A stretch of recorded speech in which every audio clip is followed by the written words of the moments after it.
We were part of a group that went out and issued 104 contracts in 40 hours. And this was all through SIPR Phase 1 awards. A Phase 1 award technically can go up to $150,000. Our average award size was approximately $70,000. And in that Phase 1, it's really just like a proof of concept. The startup investment landscape is changing, and world-class companies are being built outside of Silicon Valley. We find them, talk with them, and discuss the upside of investing in them. Welcome to Upside. Woo!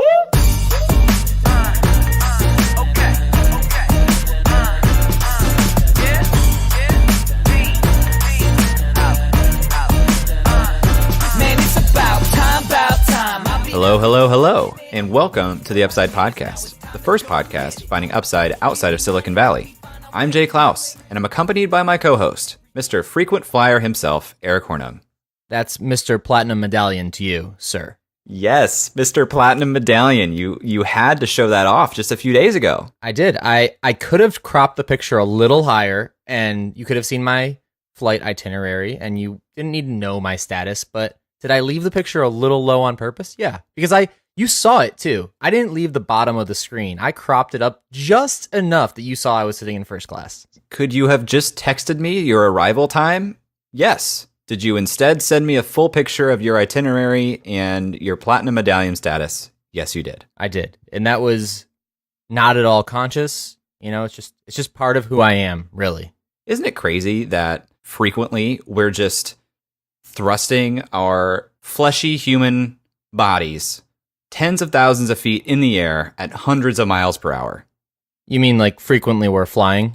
Yes, but like it's crazy that's like the physics of what our body is doing. We're just like, I'm just trying to sit and work on my laptop, or like I'll walk to the restroom and I'll just like kind of lose my balance and I'm like, I'm an idiot. But at the same time, I'm traveling at hundreds of miles per hour. This is like an amateur trying to do a Louis C.K. bit. I stopped doing stand-up for a reason. Look, I guess the only natural segue here is Delta. If you're listening, we'd love for you to sponsor the podcast, and I wouldn't mind being elevated to Diamond Medallion. Did you know that I had a companion pass just last year on Southwest? Oh, I love Southwest Airlines. But Delta, I fly you now, so if you're listening. My only companion last year was my mother. Didn't you have some big scheme? I did have a scheme. I bought the domain sharemycompanionpass.com, and I was single at the time, and I was going to make a one-page dating profile all about me that I was going to try to syndicate and get placed on BuzzFeed so that I could get some inbound attention. And so you could only use that 3 times, though. So you had 3 flights with a random person, and that's a great first date, because if you don't like someone on an airplane, you know, you really learn a lot about them. Yeah, I mean, I thought it was a good way to cast the net wide, fill the top of my dating funnel. But you know what, Eric? It all worked out. I'm not looking anymore. Very happy. You should be happy. Friend of the podcast, Mallory, who I have only met via FaceTime, which is a travesty. It's a shame. My girlfriend met her via FaceTime too, but that was a whole different circumstance. Yep.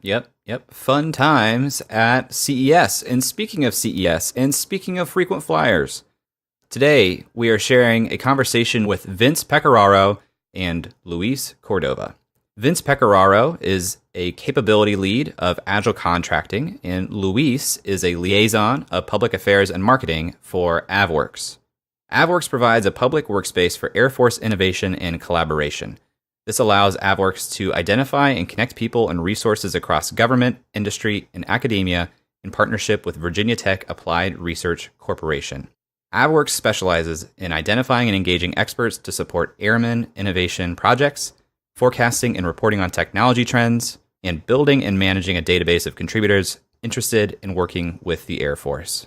Crazy thing that happened after we did this interview. They announced a partnership with another podcast guest, Capital Factory. That's right. And I think we touched on it off air with Brian Chambers, but unique guest here. How often do we talk about the government or to the government? Sometimes we talk about state funding and federal funds, but rarely do we or podcast guests bring up the idea of collaborating directly with the U.S. government. For such a large part of our GDP and presidential budgets, and really just part of our economy in general, it is crazy that we don't hear more about government as a strategy from startups. Should be an enlightening conversation. We'd love to hear your thoughts on it. So as we have this interview with Vince and Luis, if you have any thoughts, you can tweet at us at UpsideFM or email us hello@upside.fm, and we'll jump into the interview right after this. And now for some validation. Jay, what's better than coffee in the morning? Is there anything better than coffee in the morning? I don't know. I just got a new notification that I got a rating and review on Upside, and that feels a little bit better than coffee in the morning to me. That picked me right on up. I could take some dopamine in the morning. Ooh, dopamine. Is that what you get when... Wait, is that a drug or is that... I believe it's a human chemical process. All right. So human chemical processes in the morning. I got a notification this morning that said, hey, Jay and Eric have a way of revitalizing the classic startup interview style and making the content fresh and fun to listen to. Look, Jay, in an ocean of startup podcasts, Upside is in a league of its own, and I would highly recommend you give it a listen. That's from Pilotion. I think, if I'm looking at the same review, that it's probably Pilot Ian and not Pelotion. I think it's Pelotion. He's a Greek god. Ah, that is intense. It does sound like a very powerful review, which I appreciate and has a lot of weight to it. One that I would attribute to a Greek god. Yeah, I think it feels good in the morning to wake up to a new review. And I think more people should review our podcast. What do you think? I agree. If you guys want a chance to have your review read on air, please go on iTunes and leave us a review for the podcast, and we just may read it here in the morning. 5 stars, Greek god, Pelotion. Let's do it.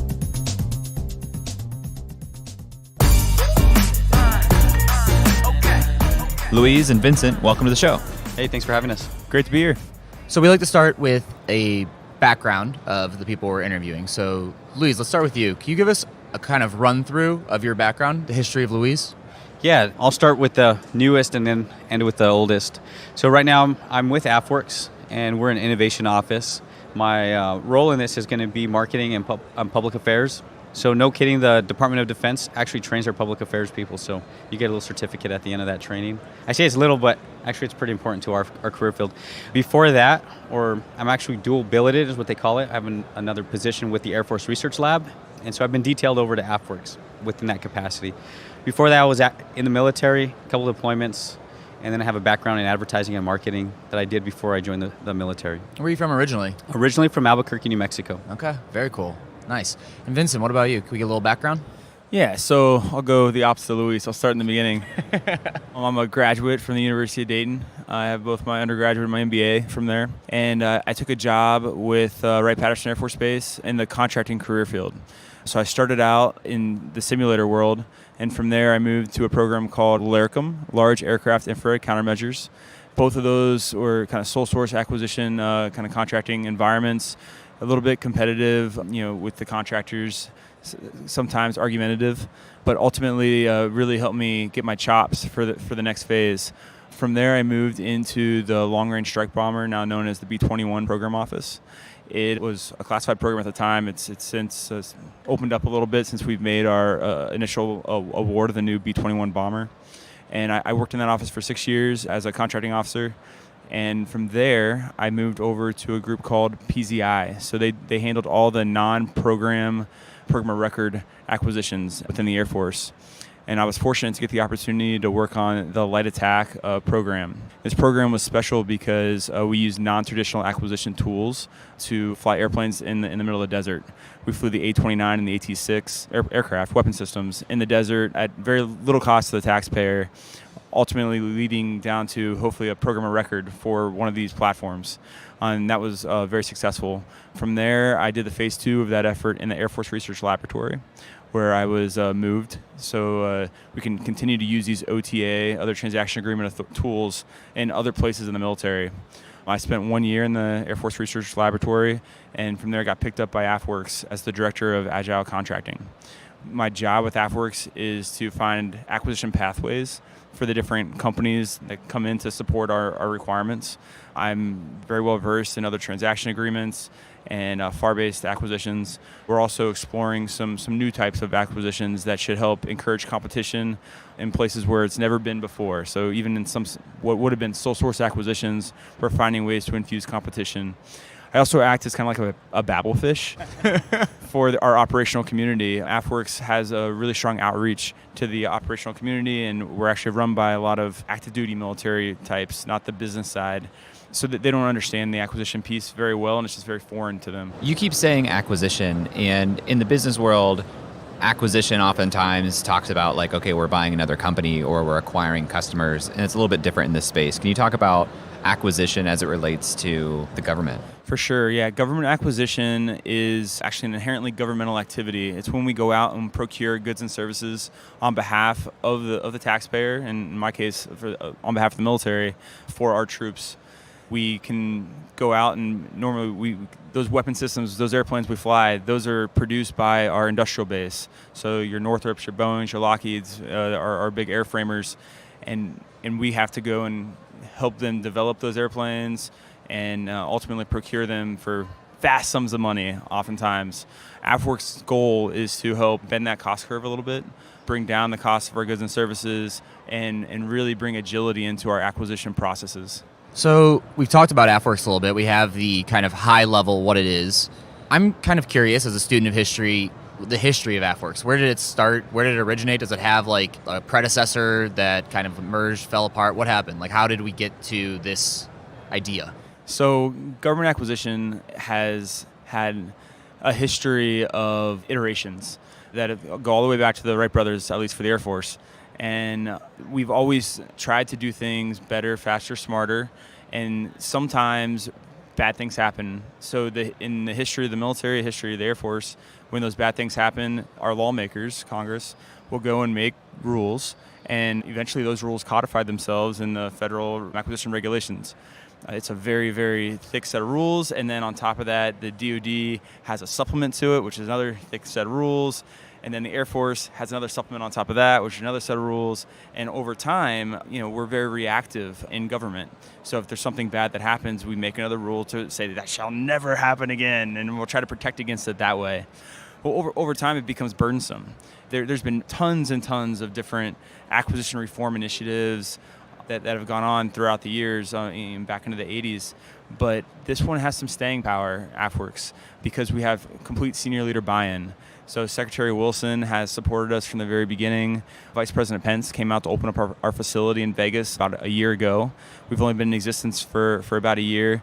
And in that short amount of time, we've been able to really advance our warfighters' requirements in a much faster way than the traditional acquisition process would have allowed for. Where did the name come from? That's a good question, actually. It's not an acronym that stands for anything. We really wanted to capitalize on the works mentality. So if you look across, there's SoftWorks and CyberWorks, and AFWERX kind of fits into that. We're spelled with an X at the end of our name. You'll see some of the other innovative organizations within the DoD also have that X, kind of highlighting the experimental nature of what we are doing. In AFWERX's case, it doesn't stand for experiment, but in other DoD organizations it has. So it kind of helps identify us as part of that innovation culture that exists within the government. I think going back to the question of history, the Air Force has a legacy of being innovative, and they have a history of being cutting edge and leading in industry. A lot of times the Air Force and the DoD, if we want to consider the whole picture, has led the way. A lot of innovation that's happened over time has bled into industry. And I think what he said a lot about some of the history on the acquisitions and some of the hurdles we've had to go over. Right now where we stand is we're now looking back at industry and saying, hey, there's a lot of ideas. And if you even look back, some of the way business was structured, coming back right after World War II, some of those major pivot points in history for us caused us to leap forward in different ways. Well, you have a lot of people coming back. They've lived in a different type of environment, whether we've had the war culture, whether we've had, whatever you want to call it, right? We've gone through our own great recession.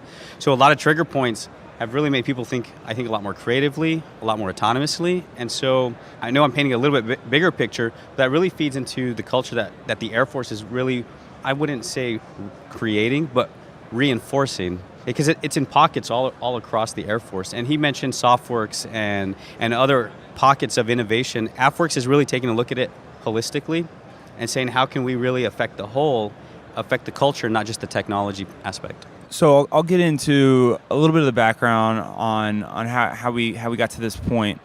These different acquisition reform initiatives that I highlighted before, those speak to a change in our culture. Back in the day being like the 60s and 70s, the government was the biggest driver of research funding. And we were responsible for all sorts of materials that were going in your shoes. Those are things that were developed for the space station and, all this research funding. Well, now we look at the world has changed. Google, Apple, Facebook, Microsoft, they're outspending the government 4 times, 5 times in pushing innovation and research and development spending. With that change has come a change in the way we have to do acquisition. We have to really find a way to link up with those technologies, and AFWERX goal is to connect with those groups. And my perception of the government, and specifically things like defense research or any type of really most advanced technologies, I have always had the perception and the assumption that a lot of that came from a government program or a government need. And now, as I get closer to startup companies, they often fear going down the acquisition path because they think it's going to be really slow. So it's this strange dichotomy that kind of has evolved in the culture right now, where it's like it used to be that the innovation was happening in the government, as you're kind of saying, and now that it's happening in the private sector, they're afraid of the slow acquisition to bring what they're developing into the government sector. And it sounds like you guys are trying to bridge that gap a little bit. Oh, that's definitely accurate. I mean, sometimes we'll talk with companies and we'll ask, hey, we're the government, we're here to help. What can we do to help you? And they'll tell us, stay out of our way. Don't slow us down. Your bureaucracy is not worth the time. And we're really trying to change that mentality. We're here at CES letting all these technologists know the Air Force is open for business. We're ready for the technology. We need the technology. Our near-peer adversaries are very, very near. Real quick, one more thing that I wanted to touch on that Vincent mentioned. It's something I've heard before, OTAs, this other transaction agreements. Tell me more about what those are. All right, so I mentioned earlier the Federal Acquisition Regulations, and that's this very large compilation of laws that Congress has put together that we have to normally follow for acquisitions. Well, OTAs fall in the sense we're talking about them for procurement. Those fall outside of that FAR, is what the Federal Acquisition Regulation is. 10 U.S.C. 2371B and 10 U.S.C. 2373 is the U.S. code that we typically use. 2371B is an other transaction agreement for prototype. With another transaction agreement for prototype, there's typically a cost share associated that the contractors will enter into with the government. Cost share, you said. So like if I'm developing something, the government will help subsidize the cost of that development. Definitely. So with a traditional company, it's a 1/3 cost share is the requirement. If it's a small business or a non-traditional defense contractor, there's no cost share required for that tool. And then we have the 2373, and that's another transaction agreement on the research side of the house. And those do not have any cost share. In fact, the Buy American Act is not applicable in those cases either. So it kind of opens up the aperture a little bit more. The nice thing about a 2371B, other transaction agreement for prototype, is you'll have a prototype as part of the experiment. So Congress has been very kind over the years, in the recent years, and really emboldened these new authorities. So one of the new authorities that have come out of the most recent NDAA, National Defense Authorization Act, is that Section 804 authority. So that's very powerful. It allows us to go from prototype directly into production, skipping the DoD 5000. The DoD 5000 series is a set of policies program managers have to live by in order to bring an acquisition through the various milestones to get it into production.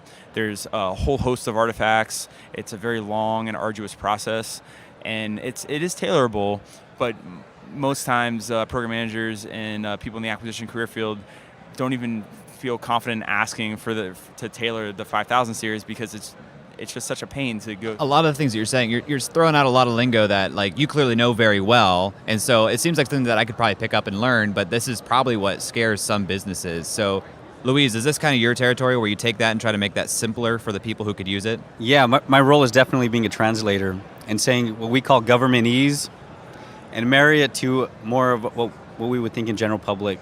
So what is he saying basically is that the Air Force is open for business, and we're going to find ways that we can match what you're offering to a need that we have on the Air Force side. And then we provide the expertise to navigate our cumbersome system. Can you maybe give us a tangible example of walk me through this process that we just heard and had all these statutes and things that a lot of lingo, right?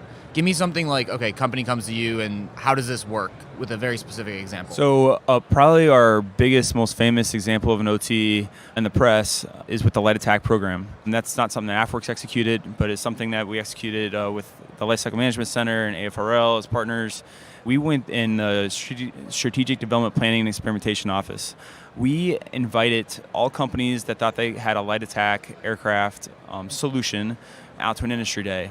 And then we offered them a business deal. With an OTA, you're allowed to kind of put the business deal up on the front side in your solicitation. And is a light attack aircraft like a small airplane, or is it like a drone? So in our case, they're manned airplanes, and they were to augment the A-10. So the A-10 Warthog is the only attack aircraft, dedicated attack aircraft we have in our fleet, and it is overtasked. Close air support mission is something that attack aircraft typically play a part of, and there's just too many taskings for it and it's an older aircraft to sustain itself. So the government was having to use stuff like the F-15 to augment it, and F-15 is on the order of $45,000 an hour to fly and operate. A-10 is maybe closer to $15,000 an hour to fly. So the concept was, let's go find a light attack aircraft that is much cheaper to operate, maybe in the $1,000 to $2,000 range an hour to fly, and cheaper to buy on the front end as well.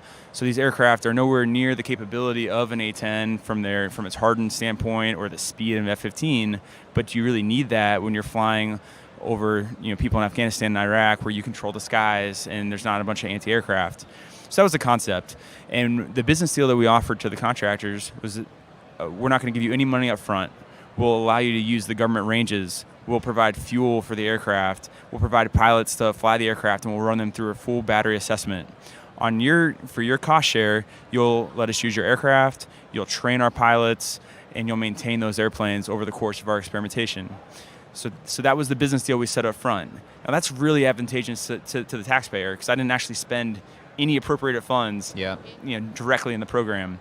It's really advantageous for the contractor because they got their aircraft in front of the biggest buyer of airplanes, and they got a government assessment out of it. So there's a mutual benefit.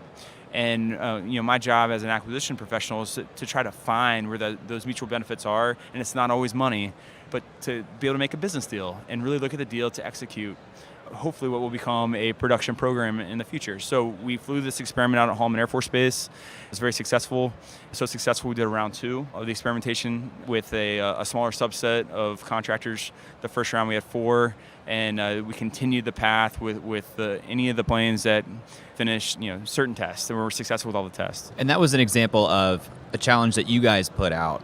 What is the breakdown of things that you're putting out and actively soliciting versus people coming to you and saying, I have this idea, how do I work with you? And you say, okay, let's work you through this protocol. Actively looking for a solution based on a problem set that we have. I'll give you an example. We hosted a challenge. We needed to redesign our fighter pilot helmets. I mean, they really hadn't been touched in, one of the numbers I saw was really around 40 years. They've been messed with, modified, but not really redesigned. Well, that's a long time to go without a redesign on anything, on a hardware piece. So we had an open challenge. We sent out to and solicited, I don't know if that's the right word to use, but we went out and looked for businesses that would match that, right? So they came, they showed what they had. They were able to show their prototypes. And you had decision makers, or what we would consider our customers within the Air Force, being able to look at each of these and select who they thought at that point would be a better fit to move on to the next stage. Once they selected who that group would be, they gave them that criteria, and then they got to move to the next phase of presenting further down. Now, the funding associated with that is so they can start narrowing it down more towards that military need. But it's opposite of us saying, this is what I need at the end. We're able to go look at startups, look at the public, and have them say, this is what we think your solution should be or should look like. It allows us to maybe consider things we hadn't thought of, maybe include certain technology or aspects of it that we didn't even think might be something to build off of or consider. So it really starts opening up a dialogue that's leading down other paths. So if you go to AFWERXchallenge.com, there's a list of challenges that are already there, and you can check it out. And you can go see what challenges that we already have calls out for, and that small businesses can go and take a look, see if it's something they're interested in. I have a question. We've kind of talked about being out on the airfield and these challenges. Let's bring this back to CES, which is where we're sitting right now. How do you guys define success here at CES? Is it just getting your name and this idea out there, or are there like some tangible metrics that you guys want to walk away with? Okay, so I'll answer the part when it comes to just getting our name out there. There is and demystifying the story of what it is to work with the Air Force. So I think just us having a presence is a win, and it's a success for us. So this is our second year here, and we fielded a lot of questions, so we see the engagement aspect of it, the types of questions. So not just, hey, who are you? But now people coming across and saying, oh, I've submitted for one of the challenges, or I've been to the website. Oh, I know what you guys do. So now there's some familiarity. So raising awareness is one. Being in the ecosystem is another. And so looking at it from a publicity, marketing standpoint, sometimes before we can ask people to engage with us, they need to know who we are. And so that's really, really important for us, is just to have that brand awareness. And I'll consider that a success without getting too deep into the other side. So on the other metrics, we're looking to see what other technologies are out there and to clue them into the fact that we exist on a very personal level. So scouting the different booths, seeing what's possible. Our mission statement for AFWERX is connecting innovators, accelerating results. So we have a whole list of government partners on our side of the house, and we know what their problems are, we know where some of their pain points are, and maybe we haven't even met them yet, but we'll meet them in the next few months, and it'll register, oh, I saw this thing at CES, and this is a applicable solution for you, and we'll make those connections happen. One of the products that AFWERX offers are our hubs. We have 3 hubs, one in Austin, one in Vegas, and one in DC. And those hubs are situated with facilitators that can bring teams through problem definition workshops. We can host events there where people come in and showcase their items or actual prototypes that are already existing and really give the warfighter the hands-on opportunity to touch and feel it. So this gives us an ability to stay connected to that culture. So you talk about the challenges, and you had the open-ended challenge where you're like, I don't know the solution, but we know the problem. Come in and design a challenge for that. Is there a path for companies that have a product that they think might have a market need for the Air Force to come to you and say, hey, I have this, and I think it's applicable to you? We'll host pitch competitions. We'll also do accelerators. And so if we know that, hey, that idea looks like it might be viable on some level, and we want to support that. For startups that might need help with the funding aspect of it, then we could get into the different contract pieces as to how they can get past what we sometimes call the valley of death, or get them to that place where they have something now that's at least a minimally viable product that we can then say, hey, maybe we can either scale it, get into manufacturing, and we'll help through that process. So right now we're working with Techstars out of Boston. We're running a tech accelerator right now. And so that's just one of many. If you go down in New Mexico and Colorado region, you're going to see something called this hyperspace accelerator. Like I said, there's all these pockets of really just trying to plug into where we can get ideas, and then how do we support them. We've also linked up with CBIR funds, and that's a specific pot of money that Congress has set aside for small business innovation, and their tagline is the Seed Fund of America. And CBIR is SBIR. Do you know what that acronym stands for? Small Business Innovation Research Funds. Small Business Innovation Research Funds. Okay.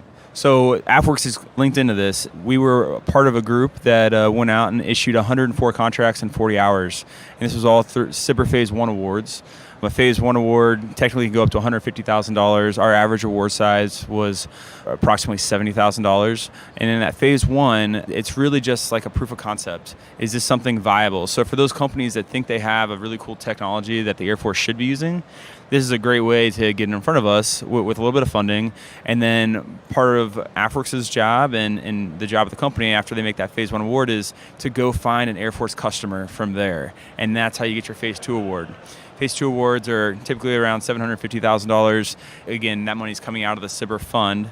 And then from there, if you found that Air Force partner or that's going to champion your product, for the Phase 3 award, they'll go into their palmed money. So they're appropriated money from Congress to go and fund that. And there's no real cap on that. They're going out and executing a production deal for this now. That's crazy velocity, the 100+ contracts in like 48 hours.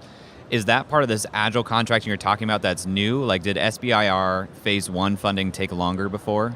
So, yes, it did take longer before. It's more about the approach. So the people that executed this found a way to pre-populate some forms that would have just taken a tremendous amount of time on the front end, and they were able to do that through some tools on the G Suite. ultimately that was a big enabler. Getting all the relevant parties in the same room and having a concerted goal. We're going to knock out as many of these as we can in 40 hours, and their goal was only to do 40 contracts in that time frame. They did 104. So it was a very impressive task. It's not a sustainable, it was a very concerted effort. So for day-to-day ops, it's not something that we can just go to the well, and this is going to be how it is every time. But we certainly open the eyes to big Air Force on what's possible. So from this is growing out the Cyber Center of Excellence that's going to be housed at Wright-Patterson Air Force Base. And they're going to take some of the tools that we prototyped, effectively AFWERX and others prototyped in this 104 contracts effort, and they're going to institutionalize some of those so it'll be business as usual for that Center of Excellence now, and they get really good at it, and we can actually utilize this seed fund that Congress has given us. And I think an important takeaway is that if it's SBIR process or some other contracting or partnership, AFWERX will help you go through that process. So the small business doesn't have to feel like they're going through it alone. We have our customers on the Air Force side not feeling like they're going through this procurement or acquisition process alone. You have a team dedicated to help that.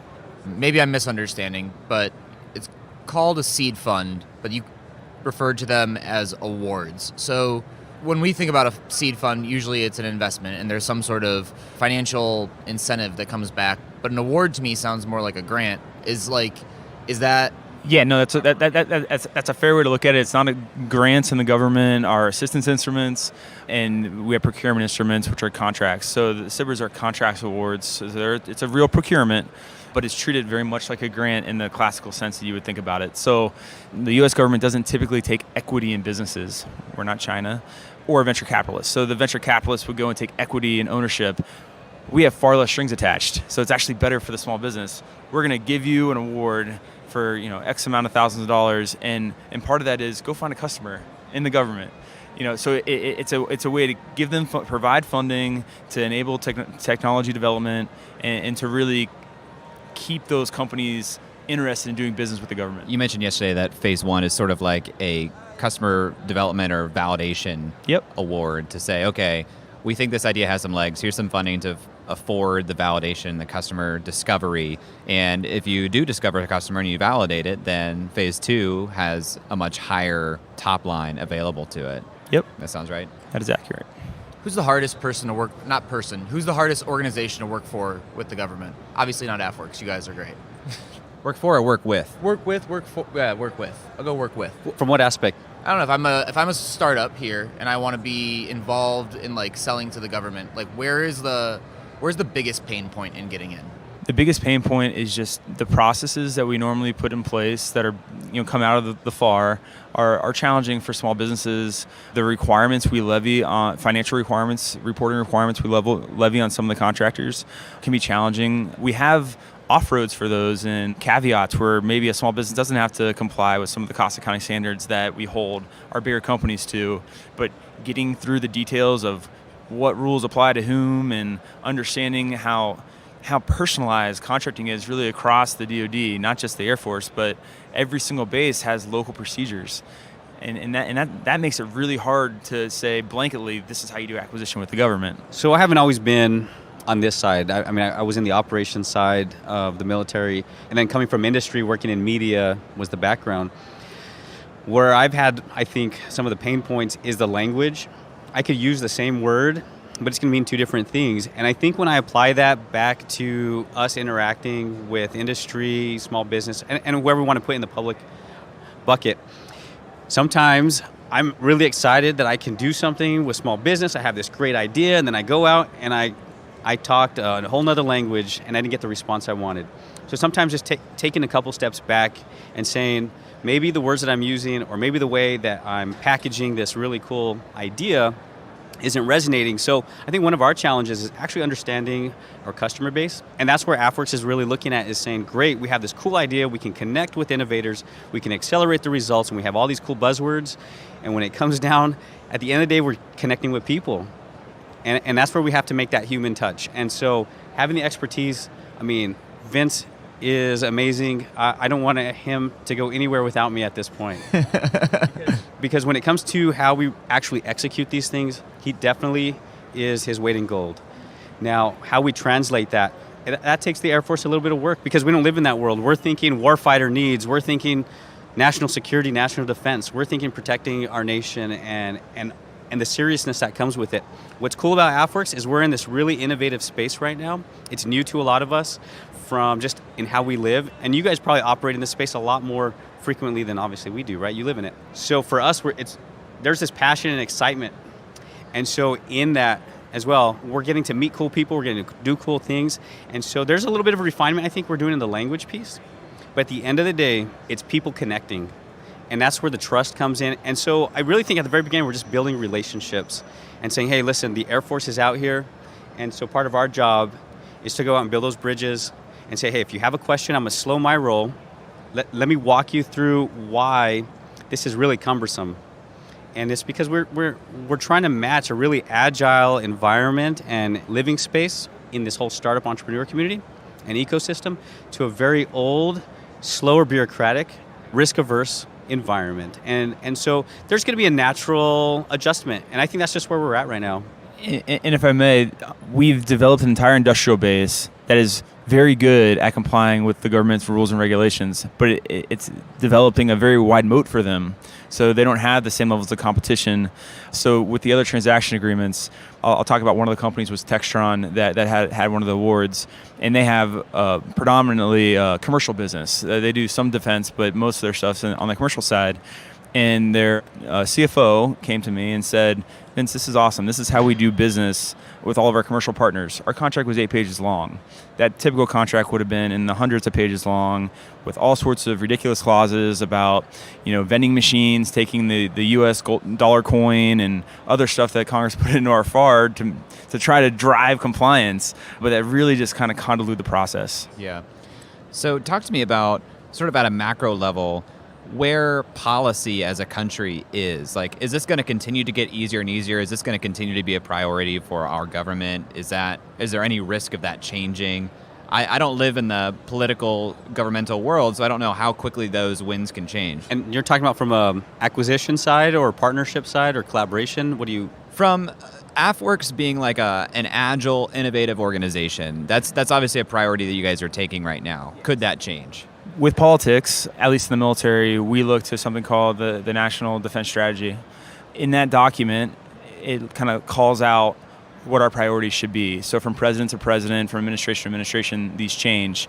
Under the Obama administration, global warming was actually named as one of the top risks to our country from a national defense standpoint. Under the Trump administration, there's no mention of global warming at all in that document. That administration is focused on reducing policies and all the constraints that we've had in the past. So for every policy that's out there, new policy, they're trying to eliminate 3 policies. I could be wrong in the number, but ultimately they're trying to definitely reduce some of our policies, and that's written into our documentation. So our Secretary Wilson has taken a look at all the different policies that exist within the Air Force, local procedures, and she's wiping out mass amounts of them to help streamline the process. Now, all those policies came from something like we talked about before. There was a problem that occurred and they're trying to protect against it. But you got to get back to a place where you're trusting these very intelligent individuals that they've hired to go make the right decision and to have a culture where failure is not crucified. The government, in the military specifically, has always been like a no-fail mission. And every acquisition is turned into a no-fail acquisition. You don't want to be on the front page because you failed like the tanker program had in the past. And these are the stories they continually bring up. Well, that culture has to shift, and the Secretary is leading the charge on that for us in the Air Force to change that culture. Dr. Roper, who's our top acquisition official in the Air Force, has continuously brought about this desire to change the culture, and he's created what's called the Celerity Award, running with scissors. He wants someone to bring him the biggest failure, and he wants to award them for that big failure to try to change the culture. That's actually a Google X thing, too. How is this different in... I understand how it's different in helping people like connect, but in terms of pushing things forward, how is this different than like DARPA?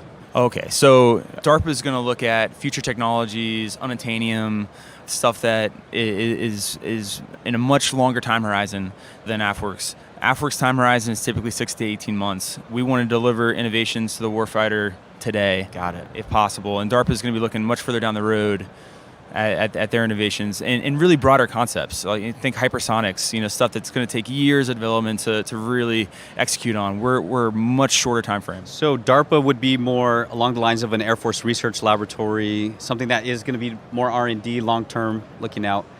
AFWERX is that in between, is saying, hey, what can we pull off the shelf now to meet an immediate need? So we have a lot more flexibility, agility within that. I'll give an example. We're looking right now at multi-domain operations. So think airspace, cyberspace. We have assets in all those places. How do we control them in the battlefield all at the same time so we can maximize their kinetic effects, or any effects for that matter? Making sure we have trusted communication between all those assets is a big piece of that. So we're trying to apply blockchain to our communications so we know that what the satellite told our airplane is really what the satellite told our airplane and not what someone wanted us to think our satellite told the airplane. And so we're trying to take these really off-the-shelf technologies, like blockchain exists, people understand how it works, and it's been fleshed out in the currency world. Well, let's try to do that for some data assurance and see if that would work, and we'll experiment with it, and we're going to try it out. Jay, going back to your question on the macro as well, and saying, is it sustainable to continue going, or maybe it was Eric asked the question, sorry. But going down that road of, hey, is this sustainable to keep that perspective? And I want to say yes, and I think it is yes, because it's not just an AFWERX initiative, an only AFWERX, but you have organizations across the Air Force, not just pockets of small pockets of this push, but also large ones. Air Force Research Lab is a good example where they have a tech transfer office. You have dedicated offices that we interact with to say, hey, this is something to take a look at, or hey, and you have people, or what we're calling champions, within each of those organizations that are helping challenge the culture, as he was saying, making people feel more comfortable with trying and not have a no-fail mission mindset. So I do think, and it started at the top, and we see the bottom really excited about this. Some examples that I'll talk to you about are spark cells, little at each of the bases having an innovation hub or cell, as we call it, where airmen or employees can go and try an idea. Maybe it's with a maker hub next to it, right? Commanders at each of these bases setting up funds for if an airman or an employee has an idea, hey, go try it out. Let's see if it's something that would apply. We have Spark Tank. So at the Air Force Association in Orlando, Florida, they're going to highlight a few of these guys that had some great ideas. Secretary of the Air Force, Heather Wilson, will come out and present them either with, being selected or an award as part of that. So these are just things that are being adopted at each of the different locations now to help keep that momentum going. Because AFWERX can't sustain it all by itself. It has to really just get into the culture, and you're seeing it more and more and more. We have tons of stories. You just type AFWERX in your search engine and you'll see some cool stories popping up. We talk about the innovation ecosystem a lot, and where's AFWERX's role in that? And I like to couch it as, we're bottoms-up innovation. So we take the idea that our airman entrepreneur has, and we find ways to resource it, to elevate it. And those ideas don't have to be for a product. It could be for a process change from the Air Force, just to make us more efficient. I look at a lot of acquisition changes we can make within the Air Force and how we can increase competition and get a better value for our taxpayer. But from our standpoint, that's where we fit. You can talk to DIU. They're going to look at more of the pulling stuff out of Silicon Valley, or AFWERX, which is a new organization that's stood up to kind of look at that 5 to 10 year steering group of where technology is going to be.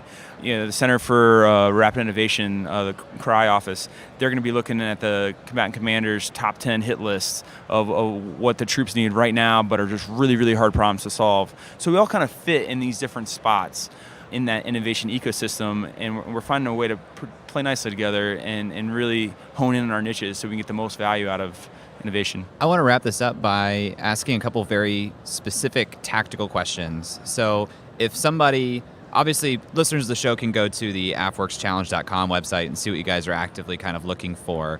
But if I am somebody with an idea or with a product that exists I think might have a governmental application, what are my next steps to work with AFWERX or otherwise?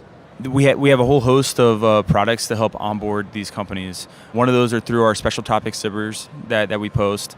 You can see those on FBO, FedBizOps, which is the website that is our public clearinghouse effectively for all government requirements. And I encourage all small businesses to go and search there and be creative with the applications that you see your technology, your business fitting with our requirements, and bid for them. Bid on those, submit the white papers. You'll hear of a solicitation similar to or it's called a broad agency announcement, a BAA. Those are very wide-ranging topical things. So like, I'm really interested in lasers. I might get white papers on offensive laser capabilities, defensive laser capabilities, entertainment capabilities. So submit to those, and those are more opportunities to engage, with the government in general. If you go to our challenge website, you'll see here's what AFWERX is really focused on right now for our problem sets, and we have, anytime you see a challenge on our website, we have a mission partner with funding ready to pair with you. So there's money behind these submittals. And really just staying engaged. Come out to the events, go see our tech accelerators, get involved with the process, come to our hubs. Come into our hubs and talk to us. We're in Vegas, Austin, and DC. Check us out on the website for those locations. They are open to the public. So come and engage, and there's people there to help you vector into whatever your technologies is to our requirements. We have afwerx.af.mil that people can go to. It has general information and all the different capabilities that we can provide them.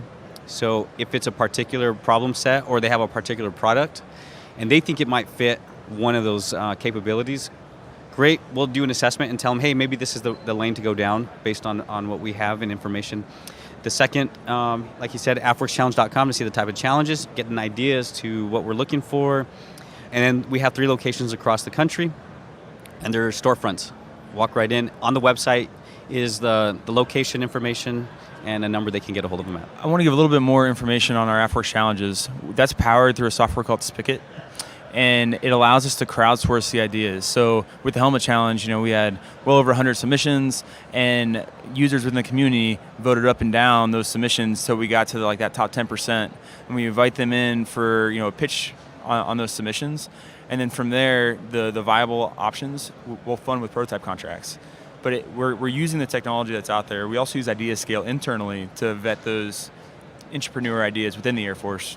And you can find us on social media, on LinkedIn, Facebook, Instagram, at AFWERX is the handle. So Awesome. Thank you guys so much for taking the time. I think this is a really good step in demystifying some of this and helping to make it a lot simpler in people's minds. So, Jay, thanks for having us. With the amount of information we have, you might have to make this a 2-part series. Great. We'll definitely keep that in mind. Absolutely. Of course. Thanks, guys.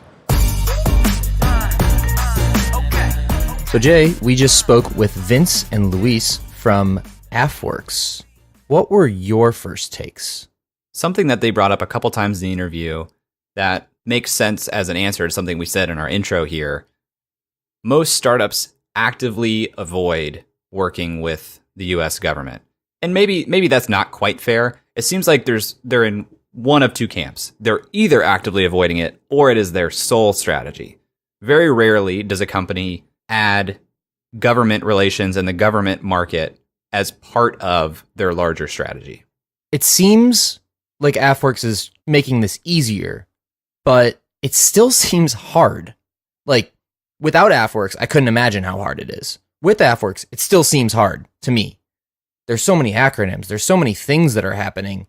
There's so many programs and grants, and understanding how this whole big bureaucratic system works is obviously AFWERX's job, to be your front door to Air Force innovation, but it still doesn't feel simple. I think when we talk startups all the time, we think simple. This is one idea. This is an MVP. This is our market. This is our target customer. And with the government, it just feels harder. I was super impressed with how quickly Vince could recall specific numbers and acronyms for different protocols. And it was clear to me that to him, it's fairly simple. As a startup founder, I'm sure I need like a Vince with me every step of the way saying, go this way. This is the way you should do it, or this is what you have to worry about. And that's got to be kind of hard because how many Vinces are there, right? And so you've got to get into the funnel, which again, it seems like AFWERX is creating mechanisms to make it easier than they ever have before with these pitch competitions and these kind of RFP processes to get in and have conversations with guys like Vince who can help shepherd you through what seems to be just an over time, very convoluted process. It almost feels like, if we want to talk geology here on the pod, Eric, it sounds like layers of sediment and like different layers of rock almost that have just like piled up over the years.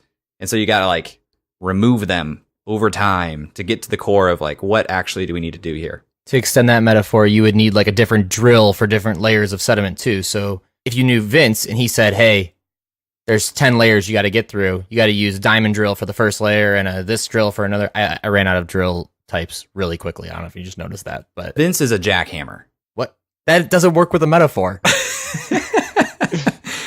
The other thing that seems scary to me about this, if I'm a startup and I'm trying to work with the government, it seems like you've really got to be keyed into the cycles of elections and who's in power when. He did say that right now they're in a good spot because they have complete leader buy-in, and he thinks it has some staying power with where they're at right now. I like that. I do think that things like SBIR grants have been around for a while and have kind of a tried and true method. Michael from 3 Firefighters, he applied for an SBIR grant. And for a long time, I've heard that as a strategy for a lot of startup founders because it is, if you can get it, it's a really good deal because they give you significant seed funding in the form of a grant that you can then match with an even larger grant if you get a customer. Something that Vince called it, and I think Luis backed this up as well, procurement without ownership. That's got to be attractive to a startup founder. Yeah, that was my biggest takeaway as well is, okay, there's this process that once you get into the process and you get accepted into it, I just clapped. I don't think I've ever clapped on the podcast before, but I got pretty hype about that. But once you get into the process and into the funnel and you start making your way through it, there is a ton of money there. It's really just the getting in part. And I think that's what AFWERX is trying to solve. And with the example of, with these SBIR grants, 104 contracts in 40 hours they were able to get through when they had the right people in the room. This was the unsustainable part, which was we basically collapsed this process down by getting all the right parties together in one room and saying, let's bust through as many of these as you can.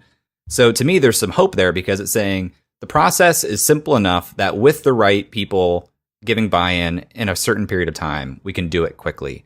So I do feel like they're taking steps in the right direction.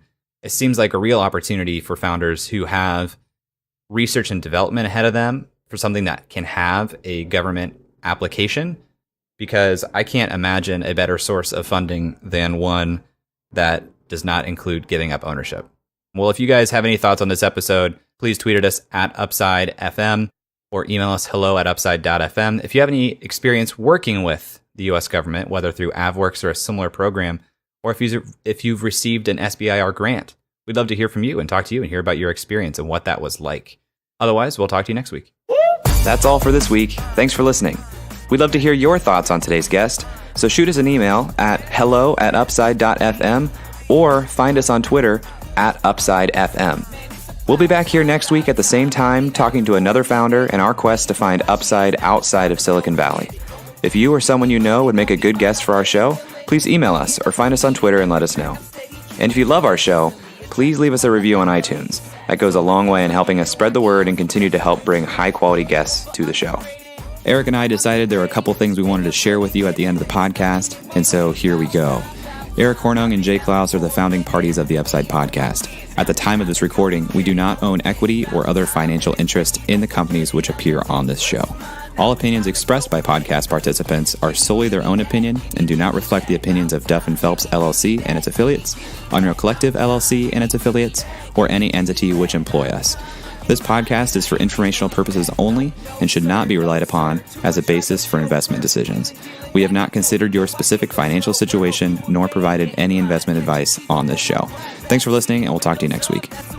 Never mind, bro, that can't be matched. I'm lighting it on fire, used to run victory laps, and still I'm not even tired. It's all about the timing, yeah, that's what they say. Well, I'ma keep on